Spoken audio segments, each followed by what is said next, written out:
Namasri Yatirajaya Vivekananda Suraye Sachit Sukha Swarupaya Swamine Tapaharini. Today is a very auspicious day, the birthday of Chaitanya Mahaprabhu, greatest incarnations that were born on this soil. Today we shall delve a little into his life and his philosophy. Sri Ramakrishna used to talk a lot about Chaitanya Mahaprabhu, Nimai and Nitai. So Chaitanya Mahaprabhu and his close attendant and follower, Nityananda, Nitai. They both used to dance in ecstasy and enjoy along with other devotees.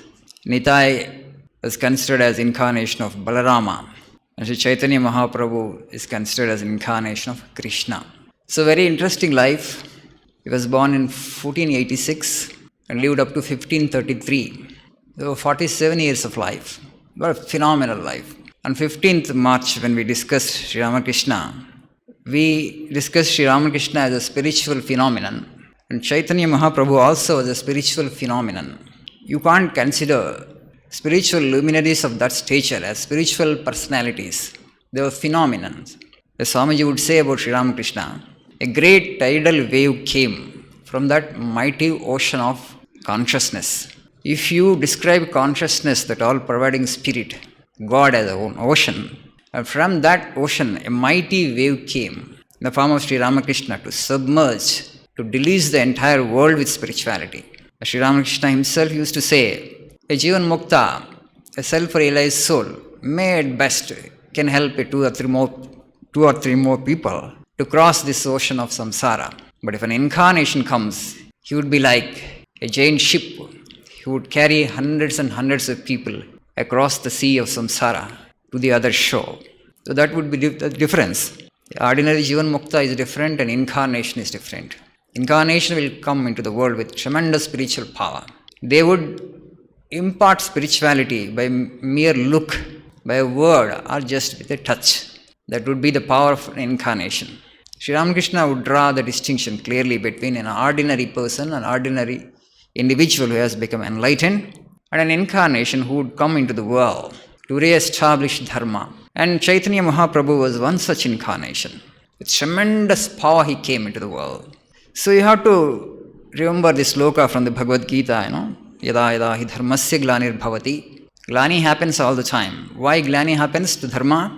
There are two forces. One is the divine grace and another is Maya. Both are from the Lord. We are in between. So the primary instinct of human beings is to get attracted towards Maya, because Maya actually brings immediate satisfaction, but it is sense gratification which is very little compared to the divine bliss that we can enjoy. But that divine bliss doesn't come just like that. So Buddha had attained nirvana, but effort of so many births was there that culminated into the final Buddha. It doesn't happen just like that. You have to make a lot of effort. As the Upanishad says, Paranchikani Vetranasvayambhu tasmat paran pashyati antaratman. The Lord has designed the human being, for the matter of all beings, in such a way that the natural tendency of these beings is to look outward and to seek pleasures and happiness from outside. Upanishad says, Shreyascha preyascha manushyametaha. Shreyas and preyas. Shreyas is that which brings good to us, and preyas is that is comfortable and pleasurable. Both things come to us. Only a man of discrimination, vivinakti dhiraha, discrimination, the man who has got that subtle intellect, he chooses the good to the exclusion of the pleasurable. But somebody who is dull-witted, somebody who is not that intelligent, he chooses the pleasurable to the exclusion of the good. Most of us actually will fall into the second category. We choose the pleasurable and we exclude the good one. We have to look whatever that comes into our life, we have to apply this definition. Will it bring good to me in the long run or not? In the short run, immediately it may not be that palatable to us. It may be uncomfortable for us to follow. But better to choose that uncomfortable one. Because in the long run, it will give you eternal peace and happiness. But other thing actually, which is preyas. The Sanskrit word is preyas, which is pleasurable. Immediately it brings joy. But in the long run, it turns out to be a nightmare. It leads to bondage. So because of this weakness in human beings, not that we are weak by birth, what empowers us, what strengthens us is this tapas. If you are not inclined towards tapas, what happens? You tend to become weak. So India actually is tapo bhumi, the land of penance. But today actually you don't hear this much. People saying that you do tapas and gain strength. Do penance and gain strength. Meditation gives you strength. Prayer gives you strength. The repetition of God's name gives you strength. It helps you to gain mastery over your indriya senses. With that powerful and controlled mind, actually it becomes easier for us to travel towards the truth. If we don't make any effort in that direction, the pull of the senses you cannot overcome. The senses will drag us, and sensory pleasures and sensory cravings will dominate our consciousness, and creature comforts will become the sole objective and purpose of life for the majority of the people. They think that is life. You enjoy for some time, then you will become old and one day you will die. This is life, that much the life has to offer. But our scriptures, they say, our sages have declared again and again, that as we have come here as human beings, there is a possibility for all of us, that is to know the truth, to know our maker, to know the source of the universe. Why should we know the source of the universe? We have discussed that. We will become immortal. That brings us eternal peace and eternal happiness. And peace and happiness, of returning to which actually there is nothing more to attain. You are totally fulfilled. You have become the absolute. You will become all powerful. That is a blessed state and blessed existence. In Yoga Vasishta, there is a sloka, beautiful sloka. Rama asks Vasishta, Ato atucham anayasam anupadigata brahmam kim tastiti padam sadho yatra shoko na vidyate. Atucham. Rama was telling that the present existence is tucha, despicable. I don't want this existence. This is not that comfortable. It is fraught with so many limitations. So with the Vairagya Prakarana, Rama says actually the limitations of childhood, limitations of youth, limitations of old age. Life is full of limitations. There is not one stage of life where actually you can enjoy everything, where there is perfection. Childhood, the suffering is there. One kind of suffering, some kind of suffering is always there at every stage of life. So is there any stage in life where there is no suffering can be had? Nothing of that sort.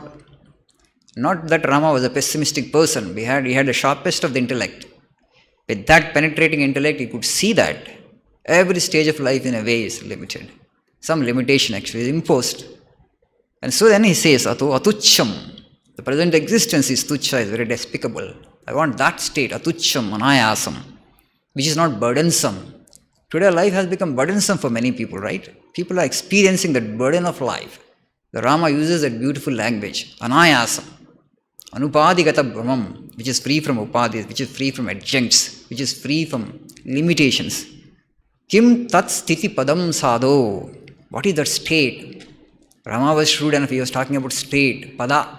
If it is actually a form, it will be destroyed after some time, right? Anything that exists in time and space, by default, it has to decay and degenerate. It will die, it will disappear one day. Anything that is created must die one day, will get destroyed, because that is the law of nature. Anything that is in time and space will disappear one day, sooner or later. So that's why he was not talking about something in form. He says there, pada, kim tat sthiti padam sadho yatra shoko na vidyate, where no suffering can be had. You tell me about that state, where no suffering can be had.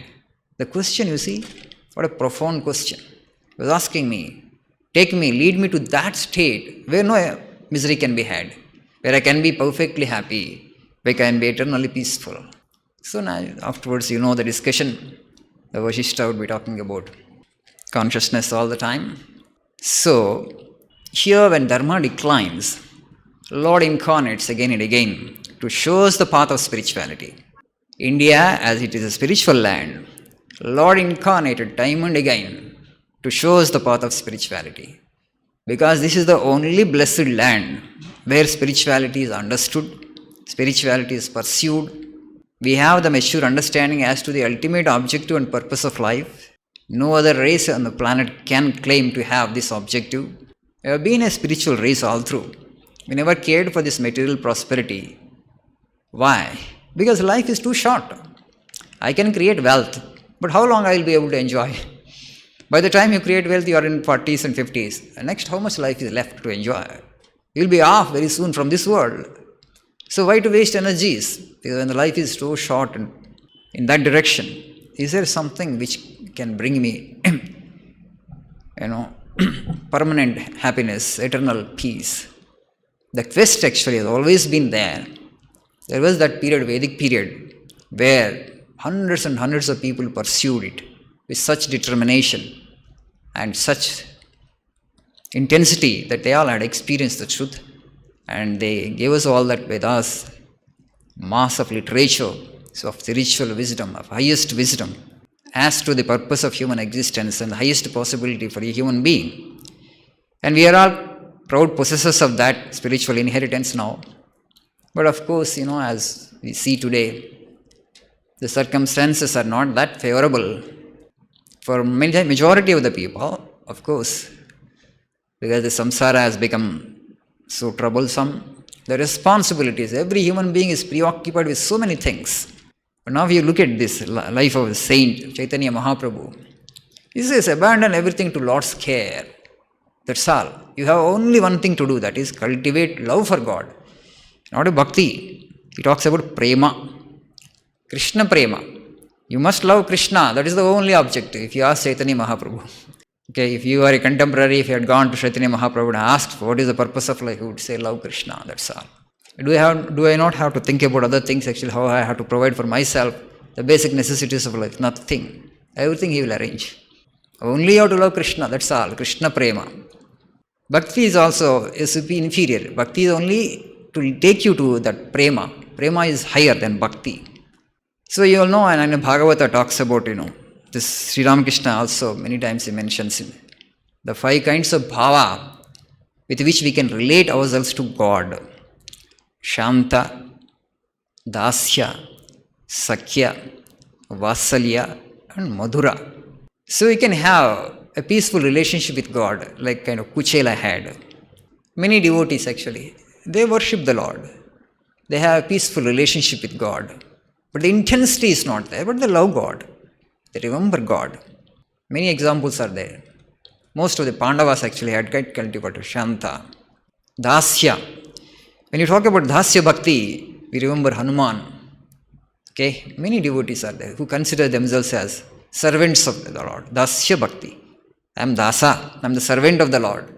All the time they would think actually, they consider themselves as Dasa. Ramadasa, Krishna Dasa. Ramadasa, that is my glory. I am the servant of the Lord. So that brings, self-effacement, ultimately as Swami says, whether it is Karma Yoga or Bhakti Yoga or Jnana Yoga or Raja Yoga, the purpose of all these spiritual practices is to attain to that complete self-effacement, a self-abnegation, where there is no I, where there is no aham. There is nothing like I. When you remove that I, only God will remain. God is not there from the very outside. When you just attain to this annihilation of this lower ahankara or ego sense, you will be filled with God. Because today we are totally attached to the body. This is mine, this I am. So when you are attached to the body with that kind of intensity, you will not be able to experience God. So this identification with the body, we must let go. For that, all these spiritual sadhanas or practices are prescribed. So in Dasya Bhakti, a devotee who wants to cultivate Dasya Bhakti always considers himself as Dasa, a servant of master. God becomes your master and you are his Dasa, your servant. And they take delight in that and they will get their reward ultimately. Ultimately the realization will come. But here, in Bhakti practices, devotional practices, they actually make a distinction between these 5 states. Shanta second is Dasya. Third is Sakhya, where you consider yourself as a friend of God. Arjuna must have considered Krishna as his friend. Pandavas actually considered him a friend. Shanta Bhakti, and also you can practice 2, 3 also. Sakhya Bhakti also they practiced. A friend, God is my friend. The advantage is God is not a very powerful human being. If you consider him as a powerful being, and if you are conscious of his power all the time, the fear comes. You cannot really relate to yourself, right? Friendship happens only between equals, right? God is very powerful, I am very small. Can the relationship happen? Friendship? A poor man and a rich man, can they be friends? Rarely. Okay? Friendship happens between equals only. Only when you consider God as your equal, okay, you can develop the Sakya Bhakti. No, you are always conscious of God's all-powerful glory, all-powerful nature. Now God has created this universe, is so powerful. If you are conscious of that, you will always fear Him, right? A sense of awe will overpower you. You will not go near Him. You can't really develop and establish a relationship. That is a disadvantage if you are conscious of God's actually all-powerful nature. The Sakya Bhakti, where you consider God as your comrade, your friend, is good. But all the time you are thinking about your friend. We think actually some good friend is the bosom friend. All the time you think about your friend and his welfare, right? Day and night. Not an ordinary friend, a bosom friend. A good friend of yours, day and night. You are ready to sacrifice everything for the sake of your friend. And you have to develop that kind of relationship for God. He is your friend and you are ready to sacrifice everything for His sake. And to help Him, to serve Him actually is one objective of your life. Day and night you think about His welfare. And you have attained your objective. You have made God as your friend. And day and night you think about your friend's welfare. As you are thinking about God, ultimately the purpose of life is achieved. The purpose of life is to focus mind on God. And through this Sakya relationship, through friendship, considering God as a comrade, you have succeeded in filling your mind totally with the thought of God. After all, you have chosen Him as your friend. So by cultivating this relationship also, you can attain to the supreme beautitude, oneness with God. Then Vatsalya, where actually you consider God actually as your child. The kind of love Mother Yashodhara cultivated towards Krishna. Nanda cultivated this love towards Krishna. Yashoda never, she was not conscious of, so Krishna had shown so many miracles.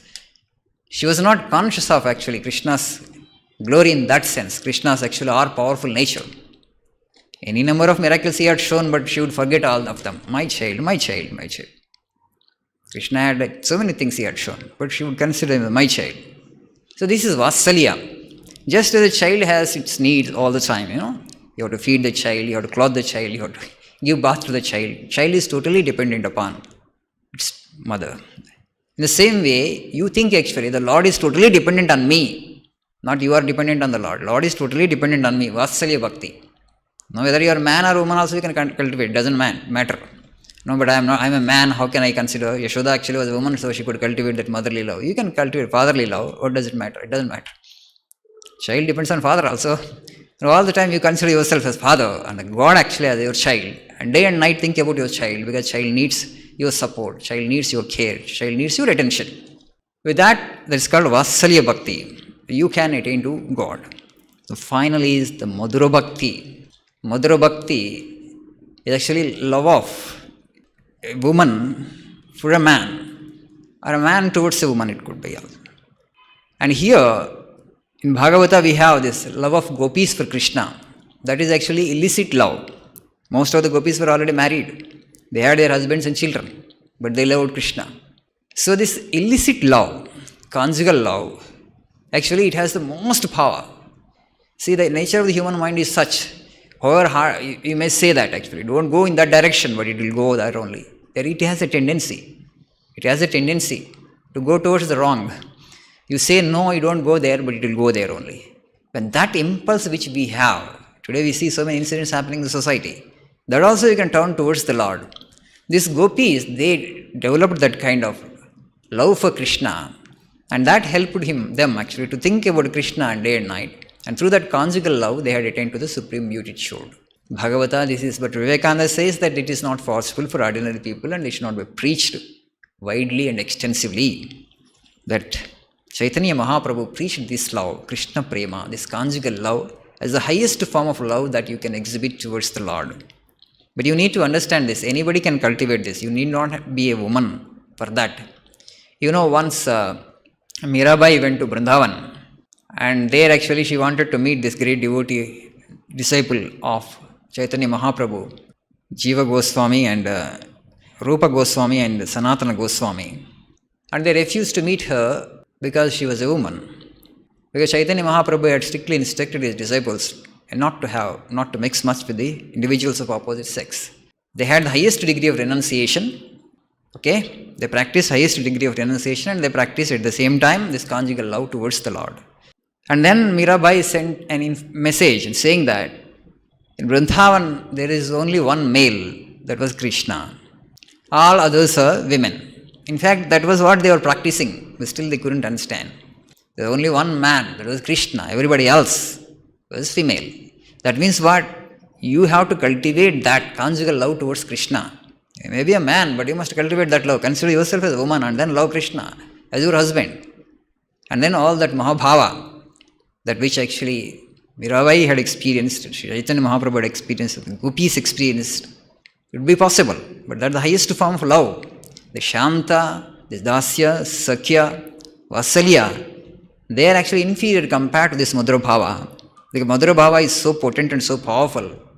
And it will take you directly to the Lord, and it's actually the highest experience of the bliss can be had through this. Gopis were experiencing that. Total sense of abandonment, no sense of guilt, no feeling of, doing a wrong thing, no social customs. The husbands actually tried to stop them, the relatives tried to stop it, the children tried to stop, but the gopis were, got attracted towards Krishna irresistibly. Only thought of Krishna. They became mad.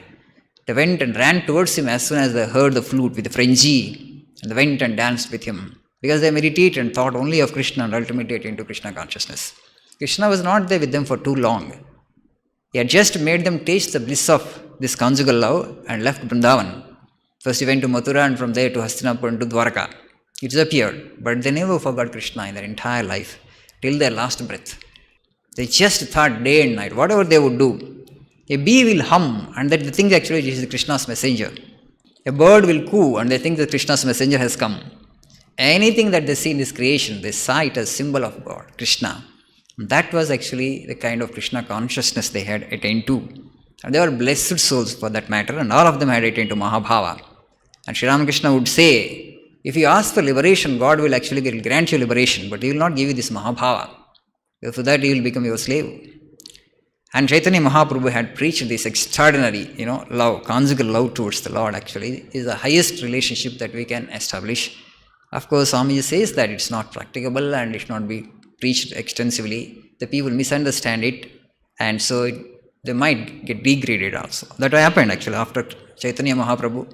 He insisted on renunciation. Vivekananda says, what is this idea of bhakti without renunciation? Most pernicious.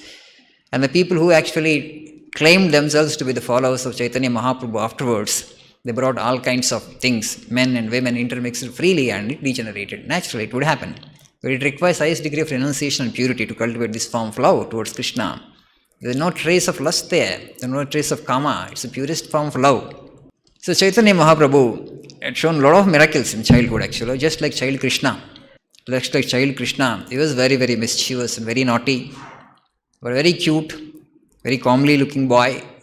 And the people of Navadvip loved him all. And he had shown this divine ecstasy even when he was a boy. And people understood that actually this is a special manifestation of the divine, it's not an ordinary human being. So, his father was actually Jagannath Mishra and mother actually Sachi Devi. The father passed away very early in life when he was just a boy. And he had a brother by name Vishveshwar. So he was the 10th child. Chaitanya Mahaprabhu was the 10th child. His brother actually was the 9th child. First 8 actually were girls. They all died in their infancy.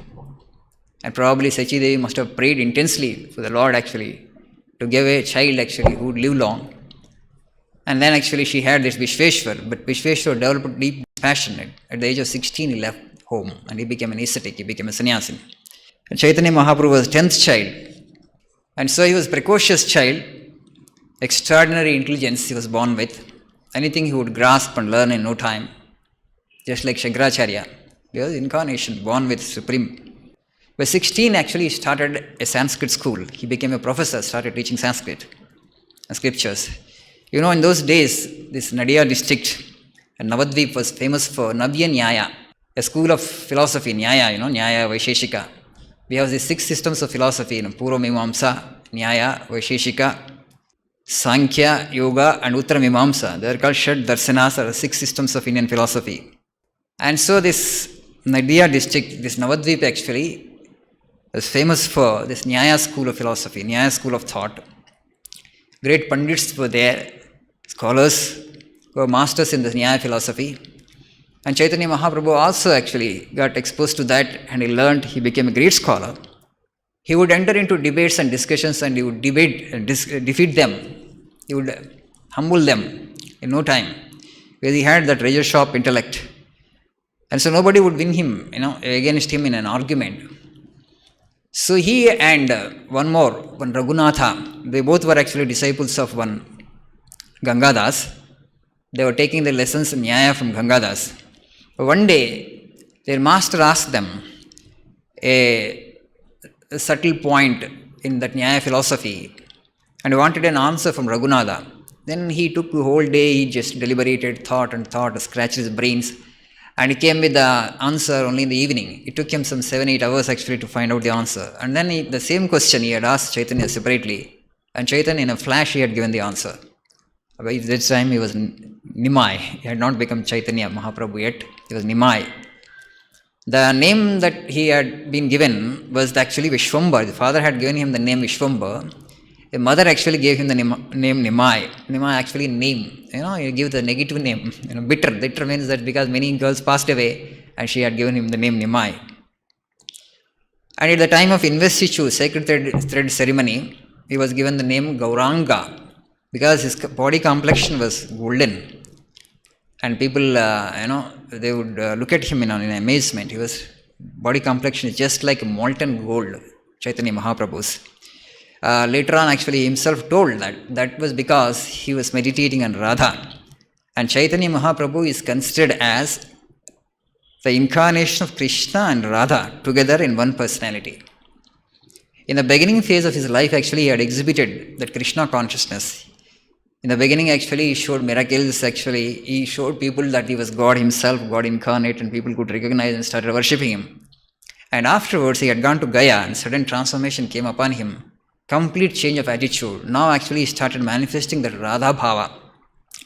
That pain of viraha, separation. Radha would feel that separation, When when Krishna was away from her, and the viraha, the separation that they would experience. So now actually Chaitanya Mahaprabhu also wanted to taste that bliss which Radha had tasted. The bliss actually came from Krishna, but the Krishna did not experience that bliss, but it was Radha who had experienced the bliss. And in this incarnation, he wanted to experience, taste his own bliss. So like that Radha, actually he wanted to cultivate love for Krishna and wanted to taste that bliss. That's why actually it was Krishna and Radha in one incarnation. And he himself said, this golden complexion is not mine, because as I meditate on the heart of Radha and her visions and her imagination of Krishna, I got this golden complexion. That's what actually Chaitanya Mahaprabhu said. So as a child, when he was just a boy, one day he had asked his mother, suddenly, very petulant and very obstinate child. There were two devotees, Jagadish and Hiranya. They were great devotees of Krishna. They would offer a lot of naivedya, a lot of food they make in their home, and they used to offer to Krishna in their shrine. And one day suddenly he had expressed the desire that I want to eat that prasad, I want to eat that naivedya. So they had cooked and they were about to offer it to Krishna, and then this boy actually started pestering his mother, I want to eat that only. So Mother Sachi Devi had gone and told the Jagadish and Hiranya, and then they came with the naivedya, and they saw Bala Gopala in him, and they offered it to Chaitanya Mahaprabhu when he was as Nimai, and then actually he had taken all that prasada, he had consumed all that. So he had exhibited these powers, he showed that he was none other than Krishna to people. There was one scholar by name Murari Gupta. He used to expound the Yoga Vashishta. He used to expound Yoga Vashishta to people, and as part of that discourse, he used to tell them actually, we are all one with consciousness, we are all one with God. Yoga Vashishta is basically an Advaita text. Everywhere God everywhere is there, and the whole universe is part of Him. The whole universe exists in Him, and every individual, every creature for that matter actually is part of that consciousness, is one with God and one with Divine. But Chaitanya Mahaprabhu remonstrated with him, because he was a very obstinate and very mischievous child. And he said, what kind of child you are one day. Then he said, Akhil, I will teach you a lesson. By evening, then what he had defiled his food. He had defiled his food, but he could not take that. He said, now I see Advaita, where is Advaita has gone. So don't preach this Advaita that you are one with God. Cultivate love for Krishna.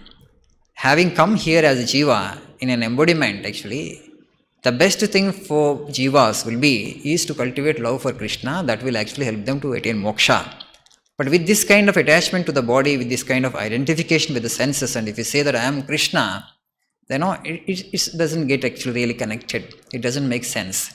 Who should say that I am one with the Brahman? Aham Brahmasmi. No? It's actually Upanishadic dictum. Aham Brahmasmi. That who should say that Aham Brahmasmi? After experiencing the truth, after experiencing consciousness, Vivekananda could say, Krishna could say, Ramakrishna Paramahamsa could say, Aham Brahmasmi. But we jivas who are in ignorance, if we say Aham Brahmasmi, when body becomes Brahman, but body is not Brahman. You have not experienced your soul, you have not experienced your consciousness, you have not experienced your spiritual nature. How can you declare yourself as God? So, this Advaita, and of course Shankaracharya himself said that Adhikaravada, who is fit to receive this Advaita Vedanta, but over a period of time now everybody gets to hear that God is all pervading, God is everywhere, that I am essentially Brahman. You are essentially Brahman. In truth, actually, in reality, we are God. That consciousness alone is real in us. But we have such identification with the body and mind, and we just want to enjoy everything of this world only through body and mind. Then we see differentiation and duality and Veda Drushti. Actually, is there with all of us. Where is Advaita? Advaita is a state. We are very far from that. So to attain to that Krishna Prema, cultivating love for Krishna actually is the best sadhana. That's what actually Chaitanya Mahaprabhu wanted to teach. And so he says to Murari Gupta actually, what you are preaching actually is not right. Why it's not right? The people to whom you are preaching this, they are not the adhikaris. They are not the fit persons to receive this highest Advaita. That which actually they cannot practice in their lives, you should not preach, is waste of time. So he says that you cultivate love for Krishna. There was one fellow student, both of them actually were studying under that Gangadas. His name actually Raghunath Das. That Raghunath wanted to write a book on Nyaya. And in fact, this is Guru Ganga Das actually asked him to write a book, and Chaitanya Mahaprabhu actually, Nimai also started writing the book. And when he came to know that Raghunath Das, that Nimai also was going to write a book on logic and Nyaya, he was sure that actually his text actually would not be considered by anybody, because by now actually he had understood the genius of Nimai. And if he writes a book, nobody will read my book.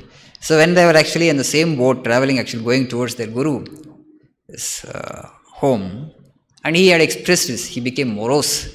They asked one question to Nimai, and Nimai actually immediately told the answer. So if Nimai writes a book, nobody will read my book. So he expressed his anguish and pain, and he became morose. Then what Nimai did, he immediately threw the Nyaya book actually he was about to write. He had written few pages, he immediately threw it in Ganges, and he said that you write, actually I don't want to write anything actually. So what he said is, I don't want to get in competition with you. So this kind of love, this kind of kindness, and this kind of humanistic consideration he had displayed very early in life. And afterwards actually he was married to one woman by name Lakshmi, and later on she died of snake bite, and he was married again to Vishnu Priya. The father passed away, and brother actually had gone. He became an ascetic. And only now mother and his wife Lakshmi. So he had shown his divine form to one devotee by name actually Srivas. One day actually this devotee, Vaishnava devotee, was worshipping Krishna in his home, in his puja mandira, altar. There was an altar actually where actually Lord would sit. He would make the Lord sit on that. And Chaitanya Mahaprabhu actually went and knocked his door. And he opened the door and went and straight and sat on that altar. And actually, I am that whom you are worshipping. And the Srivas was taken aback. How can that be? I am that actually whom you are worshipping actually. So he didn't believe in that. Then actually Chaitanya Mahaprabhu actually showed him his true form, to him. And he said, I wanted to take bath. Then he provided water, and when he was taking water, he saw actually the light of actually 1,000 flashes. The light of 1,000 flashes actually he could see. The water actually appeared so bright, and so much of luminosity he could see all around. Then Srivas was convinced that Chaitanya Mahaprabhu, the Nimai, was none other than the incarnation of God actually. The people in India actually, when the incarnation comes, because we read so much of scriptures, in the beginning actually we doubt them, and Sri Ramakrishna was considered a mad person. And also many scholars of the time, contemporary period, they thought actually they're all actually hallucinations of the person. They thought actually it's mere sentimentality. So he had lost control, lost balance over his mind. But afterwards they could find and they could detect that they are not actually hallucinations of the mind. They are not actually mere sentimentalism. The genuine and substantial spiritual experience because he would show the power also now and then. Through a mere touch actually he would take others, he would transport them actually to the prema bhakti. They would just dance in ecstasy and joy. Just one touch. They also would sing Hari Bol, Hari Bol, Hari Bol. So there came a point of time in his life, he went to Gaya and then a great transformation came. He just all these discussions and debates and polemics, arguments with scholars, all that he dropped and suddenly transformed himself into a great devotee of Krishna, and he wanted to practice that Radha's love towards Krishna. That's all. Sudden transformation came. A great scholar transformed into a great bhakta all of a sudden. And there was one Advaita Acharya, Vaishnava Acharya. In fact, he had prayed to Lord. It was his prayer actually that got, that brought Krishna Chaitanya Mahaprabhu into this world, where there was so much of decadence around. The Vaishnavas were practicing a religion, but there's a lot of contamination, a lot of evil practices had entered into that true bhakti towards Krishna.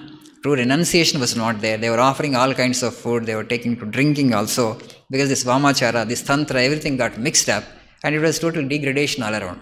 And a genuine devotee of God like Advaita Acharya felt sad at this, and then he prayed sincerely to the divine, "Oh Lord, you alone actually can bring these people back to dharma. You alone actually can redeem these souls because they have become so low." And then the Lord had come and was born in that family of Jagannath, Mishra and Sachi Devi to redeem these people. So there was a scholar by name actually Keshava.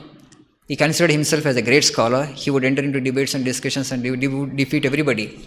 And he came to Chaitanya Mahaprabhu, Nimai at the time, and he wanted to pick up an argument with him. And then Chaitanya told actually, then you compose a poem on Mother Ganges. He had composed 100 poems verbatim, just extempore he composed. And then Chaitanya actually found out actually the grammatical mistakes in his poems. And then he humbled his pride. And then he prostrated before Chaitanya. And in that night, the same night, he had a dream. He had a vision in which actually Mother Saraswati showed Nimai as actually a Krishna himself. So this Keshav, then he understood that he was not defeated by an ordinary scholar actually. Lord himself at this time incarnated in the form of this Nimai. So there are so many such incidents, extraordinary incidents. Tapasyananji Maharaj's book is there, Sri Chaitanya, his life, religion and philosophy. The life teachings and philosophy, a beautiful work. Whoever is interested in theology and what is actually this philosophy of Chaitanya Mahaprabhu, it is called Achintya Beda Beda. This is a technical term, Achintya Beda Beda, this love of Radha's love towards Krishna. And they are not pure Advaitins, this is not Advaita. Swami also said actually, as soon as we utter the word Vedanta in our culture, only Advaita Vedanta comes into mind. So Advaita actually is one of the Vedanta schools. What Ramanuja preached and what Madhvacharya preached, what Vallabhacharya preached, what Nimbarka preached, there are other schools of Vedanta. They are all actually Bhakti schools, but they are all part of Vedantic schools only. If you read Bhagavad Gita, which is actually the authoritative text on the Upanishads, in the sense that the best commentary on the Upanishads, but you don't find only Advaita slokas, you will find Dvaita and Vishishtadvaita slokas also. Okay? So these systems are not contradictory to each other actually. Advaita is the culmination, Advaita is the acme, Advaita is the zenith, but actually it cannot be the sadhana practice. We are all Vishishtadvaitans, we are all Dvaitins. We practice sadhana and ultimately we reach to that homogeneous existence, which is actually state. That is nirvana, that is kaivalya. So, Chaitanya Mahaprabhu, he did not encourage people to enter into these polemics thereafter, and he said that all this is dry. Constantly thinking about what is the nature of God, what you will achieve by using the intellect. Anyway, intellect will not take you towards God. It is not possible. Reason will only will go up to this, and afterwards actually, that urge, the soul's urge, genuine urge for God's vision, if you don't get a drop of it, a trace of it actually, life becomes barren, life becomes dry. So, he just dropped all the scholarship, all these discussions and debates, and then he advocated only Krishna Prema. And he was initiated by one Ishwar Puri into this mantra. And I don't know the mantra, the English meaning is actually, I salute that Lord actually who is Gopi Vallabha. Okay, Gopi Vallabha, who is the Lord of Gopis. And thereafter actually he started reciting that. And because now actually he is married, his mother is there, he is taking care. And he was experiencing all these divine visions. But the Pandits of this Nadia districts, they did not fully actually accept his divinity as yet, because as human beings we have this reason. Even if Lord comes in front of us, incarnates, in human form and exhibits all that. We don't actually. First we suspect, we doubt actually. It takes time for us actually to understand this is a divinity, this is not an ordinary human being. So they were still skeptical about his visions and his experiences and his devotional outbursts. And so now Nimai thought to take sannyasa. So I have to demonstrate through my life that only through renunciation you can have the highest bhakti. And he wanted to take sannyasa. Now he is married already. Second wife Vishnupriya, and mother is there. She is old, about 50 years probably. Yeah. And so he asked for approval from mother. The mother naturally, no mother would allow his son to become a sannyasin. And wife also. Now actually after marriage, if you want to take sannyasa, you have to take the permission of your wife also. So with great difficulty, he could convince them. With great difficulty. What arguments he put forward, we don't know. But the mother actually, she had given her consent, most unwillingly, both wife and mother. And so he wanted to take a sannyasa from one Keshav Bharati. One night actually he just came out of the house, he swam across the river Ganges and then actually crosses. And the place is there in Kanba, and there he goes and requests him actually to initiate him into sannyasa. And that Keshav Bharati refuses to initiate him and say, I need your permission of your mother and permission of your wife. You are just a young man, handsome young man of 25-year-old.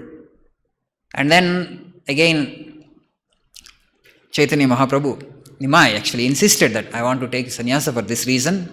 Please initiate me. The Keshav Bharati refused, saying that you have such love for Krishna. I am inferior to you. How can I initiate you into sannyasa? But it doesn't matter actually, just a formality, just you do it for me. And so then some argument went on, and ultimately he had initiated him and named him Krishna Chaitanya. Krishna Chaitanya name was given to him by that Keshav Bharati who had initiated into sannyasa. The original name actually is Nimai. Now the Nimai became Krishna Chaitanya. So afterwards actually he came back and he had expressed his desire to go to Vrindavan. But now that Radha mood actually was overpowering him all the time.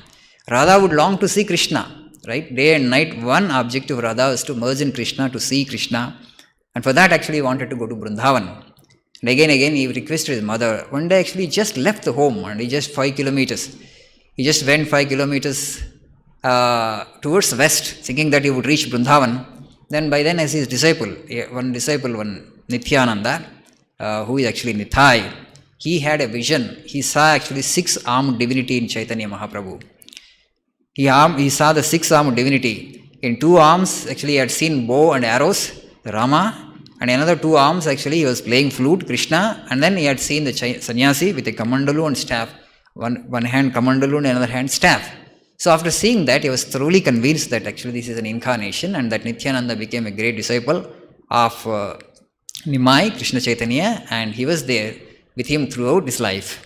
And so he had gone much before he could go, and then he saw a few cowboys. The sannyasin by name actually Krishna Chaitanya would come in this direction. He would ask the way, a route to Vrindavan. Please misguide him, please misdirect him and show him the way towards Ganga. And then that's how he comes back, not to his house, and Shantipur actually, where the home of Advaita Acharya, to whom actually he had some discussions before. He goes there, he stayed there for 10 days. Then his mother also goes there. She saw now sannyasin, that boy turned into, Nimai turned into Krishna Chaitanya sannyasin. And then he touched his mother, and mother also went into bhava, and she also went into ecstasy. Afterwards, he wants permission of his mother to go to Vrindavan, but she refuses to give permission to him to go to Vrindavan. But now this Radha Bhava was actually overpowering him. He wanted to see Krishna and wanted to go to Vrindavan. Day and night, only one thought, I must go to Vrindavan and I must see my Krishna. Because now Radha Bhava, full of Radha Bhava. So his mother did not give him permission, and she said that you go to Puri. There the Lord is there, Jagannath, and you reside there. Because Puri is not very far. Vrindavan is 2,000 miles from here, from Navadvip. So if you are in Puri actually now and then, I would get to hear about you and I can also come, you can also come. And ultimately to satisfy his mother, instead of going to Vrindavan, he comes to Puri. Yes, he saw the dome of the temple of Puri from a distance of 6 miles and he went into ecstasy. And he said that Krishna is beckoning me, Krishna is calling me, my Krishna is calling me. That was sufficient, He was full of that Mahabhava, of Radha Bhava. The dome itself, the temple dome of Jagannath, temple in Puri. And then he went into ecstasy. And for the 6 miles with great difficulty he could walk. And as soon as he entered into the temple, he wanted to embrace the image of Jagannath. He wanted to rush. And he rushed in fact. he rushed actually. On the way, he just fell down. The temple guards saw this and they wanted to assault him. Because it's an intruder, suddenly they would not allow you to touch the image. And then actually one tall Brahmana, gentleman by name, Vasudeva Sarvabhauma, he intervened and he stopped. He was actually from Navadvip. When Krishna Chaitanya was in Nimai, he had gone to him to learn little Nyaya. He was his disciple also. Afterwards, actually, from Navadvip, he came to Puri and settled over there, this Vasudeva Sarvabhauma. He was admired, he was respected a lot by temple priests, temple gods, and the entire town of Puri as a great scholar. He was the head of all the scholars' team. So this Vasudeva Sarvabhauma, he saw this bright sannyasin of 25-year-old and he saw this is not an ordinary man, but definitely must be an individual of great spiritual worth. He stopped the guards and then actually he provided accommodation in his house to Chaitanya, Mahaprabhu and his companions. Some 4 or 5 companions, 4 or 5 disciples are also there with him and he provided accommodation to him. And he had entered into an argument with this Vasudeva Sarvabhauma. He was a great scholar. He did not believe in all these experiences. They thought actually they were hallucinations of the person because he was given more to reason and logic. He would read more of Shankaracharya and his commentaries and Vedanta, right? And all this had happened. Chaitanya Mahaprabhu, one day they were discussing a topic of Bhagavatam. And he had given some interpretation to that sloka, this Vasudeva Sarvabhauma. And Chaitanya Mahaprabhu had given a better interpretation. And when he saw the logic and cogency with which he could put forward drop of happiness, they will not get this happiness through. But somehow actually they will get some respect in the society because I'm a great scholar. People consider you, people venerate you because you're such a learned man. And then that is sufficient for them. I have got so much of respect because of my scholarship. But that doesn't really satisfy you or make you happy from within. Are you really happy from within? People may be respecting you, right? Today there are so many rich people. They are happy. Are they happy from within? People may be respecting you. People may be considering them as successful people in the world, as people of great accomplishments. But are you really happy from within? That happiness comes only when you cultivate love for Krishna, when you cultivate devotion to the lotus feet of the Lord. So he transformed that Vasudeva Sarvabhauma. Then Vasudeva Sarvabhauma also becomes a disciple. Then actually he made a pilgrimage to south in those days, All these great people, from the very beginning, from Rama onwards. Rama also, because before he went with Vishwamitra as his disciple, he travelled across the length and breadth of the Bharatavarsha. Because this land actually is full of spirituality. So many temples, no other country in the world has these many temples and this much of spiritual fervor and vibration. North to south you go, where how many temples, how much we have invested in spirituality over the years, over the centuries, how many sages and saints we had produced. Their thoughts still permeate this cosmos. So if you are just there in India, you are spiritual. But today we are trying to kill that spiritual instinct. Okay? Any temple you go to, ancient temples, you just go and spend some time there. And that spiritual vibration will penetrate into your being and actually you will be transported to a new realm. But today actually we miss that focus because most of the temples have become places of commercial activity and government also is interested in revenue. This is an unfortunate state of development. But still you feel, any ancient temple you go. So he went and visited many places. In 52 pilgrimage places he had visited, only with one companion, that was Krishna Das.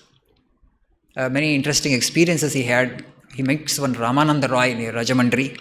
And in fact, this Vasudeva Sarvabhauma asked him to meet that Ramananda Roy. He had a long discussion with Ramananda Roy. And for this Ramananda Roy, actually, he blessed with the Radha Krishna form of his. For others, actually, he had shown this Rama and Krishna form. But for this Ramananda Roy, he had shown his Radha Krishna form. And this Ramananda Roy is overwhelmed with this kind of vision. And afterwards, he asked this Ramananda Roy, you please go to Puri. He was governor here, governor of that Prataparudra, Orissa ruler. And he asked him actually to go to Puri. There we shall talk about Krishna and spend rest of our life only in the thought of Krishna. So after pilgrimage, he came back to Puri and settled there. And he lived 13 years more, constantly thinking about Krishna and dancing. When there was that Ratha Yatra, he would dance in front of the Ratha. And people would see that dance, ecstatic dance. He would roll on the ground, rub his head to the ground. Because that is Mahabhava. Sri Ramakrishna would tell that actually, that Mahabhava, when it overpowers you, you will lose all the sense of shame, all the sense of what the people will think about you, what they talk about you, whether what they are seeing, is it appropriate to do all these things, everything. No. You are not in this world. You are just Just as this material world is real for us, for such great devotees of the Lord, only the realm of the spirituality alone is real, and this world of name and form is totally unreal. So that was the level of Krishna consciousness Chaitanya Mahaprabhu had manifested. In fact, he was none other than Krishna.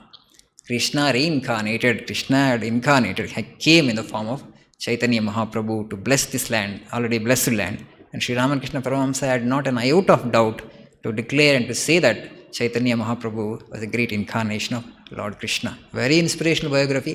Just to share a few thoughts with you, I read it today, otherwise I might not have read it, but it gave me great inspiration. And thanks actually for giving me the opportunity to read Chaitanya Mahaprabhu, because I could share a few thoughts with you. So such biographies will elevate our soul, will elevate our spirit. Definitely it will create an indelible impression in your mind. So, because the small biography is available, Tapasyan's book, if you have time, please, inclination, and please read that. Otherwise you can just search in the net. So one beautiful things are available about Chaitanya Mahaprabhu.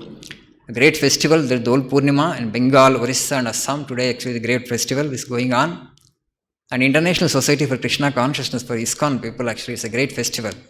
In Mayapur, actually where actually he was born, Navadvip, their headquarters, international headquarters there. So today actually they do this Abhisheka with honey, Abhisheka with ghee, Abhisheka with milk, and Abhisheka with flowers, Abhisheka with fruits to that Chaitanya Mahaprabhu and his image at Mayapur.